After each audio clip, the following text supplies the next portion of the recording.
Hi guys, welcome to ComfortLifeChannel. In this video we are going to prepare a natural, perfect detox recipe for the bath. You know, the weather is getting colder and it's always a great idea to relax in a warm bath. Plus, you can get a lot of health benefits with this recipe. The thing is that, of course, it's natural and it's versatile. You could meet the ingredients that you don't have on hand, and of course you could add your favorite ones. The thing is that your skin is the largest organ and it's a perfect idea to do the detox, a sort of cleansing through the skin. So basically, while you're taking a bath, you could cleanse your body, remove the toxins, and it's a perfect relaxant, and it helps you to soothe the tired muscles and any possible tensions and nerve tensions that you might have. So what we're going to make here today is going to be a salt detox bath recipe.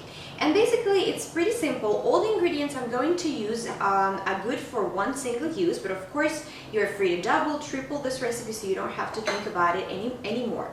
So I guess the most important ingredient in here is going to be Epsom salts, and we shall need 1/4 of a cup. And what I normally do is, imagine that you're preparing your bath right now, the water and stuff. So I take a plastic can. I don't really prefer using glass in the bathroom because it might be dangerous, it can break. And I mix all the ingredients in here together with the warm water, and then I pour everything into the bath. So it's pretty simple. So the first ingredient that goes into this can is going to be 1/4 of a cup of Epsom salts. Well, Epsom salts is a perfect thing for your bath. If you don't have any other ingredients, just go ahead and use that, because it's like pure magnesium sulfate, and it's so good for you because it helps. This is actually one of the main ingredients that helps your muscles to, to release that tension. And it is very important, if you've seen my video about magnesium deficiency, to get the magnesium that your body is deficient in. So it's pretty good for you to use for these both purposes. The next ingredient that goes into this plastic can is going to be just regular, sea salt. But if you want to be a little fancy, you could use Himalayan salt, but it's kind of pricey, so I think maybe it's better to eat that stuff instead of, putting it in your bath solution. So my cup here is 1/8 of a cup, so I'm going to use 2. So once we're done with that, we're going to move to the baking soda. Baking soda, it's really good ingredient to soothe your skin and release the toxins as well. It's going to be also 1/4 of a cup of baking soda, which I'm putting in here. It's really crunchy. So once I have all the dry ingredients in here, I'm just going to put some warm water.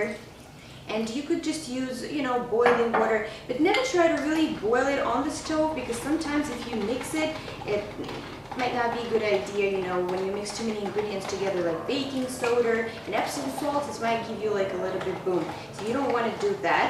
So basically, you see, it's going to be a mixture looking like that, pretty cloudy. So you just, you don't really need to make sure it dissolves absolutely completely, because it's going to do its job in a bathtub.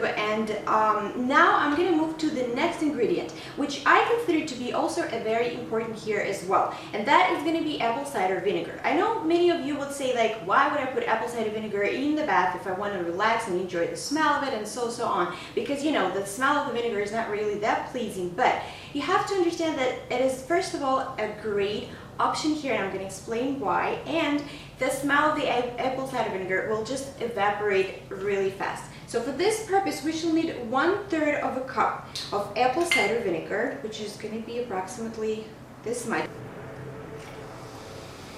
Just mix everything right here. And then an optional ingredient, if you want to enjoy some nice pleasant smell, you could use essential oils. But essential oils actually is a good idea, but sometimes you really need to be careful. So first of all, if you are going to use this recipe for children, let's say like 3 years and up, you have to decrease the ingredient in half and be very careful with essential oils. So the same thing goes for pregnant women, because you don't want to experiment with too many oils, because too many smells is not going to be good. And of course, if you're pregnant, make sure your bath is not really hot. But I think this rule applies not only to pregnant women, because sometimes if I spend a lot of time in the bathtub and if the water is really hot, I start feeling not so well. Another thing you need to remember with this thing is that when you're taking a relaxing bath with the detox solution, it's not going to be like you will just go out after it. most likely you will feel a little bit tired or maybe even lightheaded. So I think the best time for this thing is to do it just before going to bed. So now if you're going to use an essential oil, again, if you're pregnant and you really want to use them, I would use lavender oil because they say it helps with preventing the stretch marks. Many people love using chamomile because it's more relaxing, but sometimes you prefer to use some like citrus oils because of the smell of peppermint or so on and so on. So I would use just a little bit, like maybe 5 drops or 10 drops, but there's a good recommendation I need to give you here is that, let's say, with all the citrus essential oils and the tea tree oil, you might get burns. The reason for it, if you just put the essential oil into the bath, because it is an oil, it's gonna just sit on top of the water. Of course, if you have a jacuzzi tube, you know, the water is gonna bubble and that's not gonna be a problem. But with the regular bath tube, it's just gonna sit on top and it might get burns. You might get burns because these oils are not for, you know, sensitive skin, and let's say you're going to spend like 10-15 minutes in the bath, so it's not a good idea. So what you need to do, you need to get a carrier oil, just a small container. You know, I would prefer to use coconut oil, you could use almond oil, grapeseed oil, olive oil works perfectly, and then you add to that carrier oil like 5 or 10 drops of the essential oil you prefer to use, and then you add this solution to your bath tube, like 1 or 2 tablespoons, and this is going to work way much better. You're going to enjoy that and not get any burns or irritations. As far as the time you spend in a bath soaking with this solution, it could be 15 to 30 minutes, you know, as long as you feel comfortable. And I wouldn't do it every day. I would do it once or twice a week. Another great advantage with this recipe is that you could always be creative. Sometimes you could omit something and add, let's say, coconut milk or like chamomile tea. Just experiment with the herbs. So basically it is an inexpensive way to boost your health. And I would also need to mention that it is a perfect thing to use for people with skin problems like eczema. So that's why you could also use it for your kids.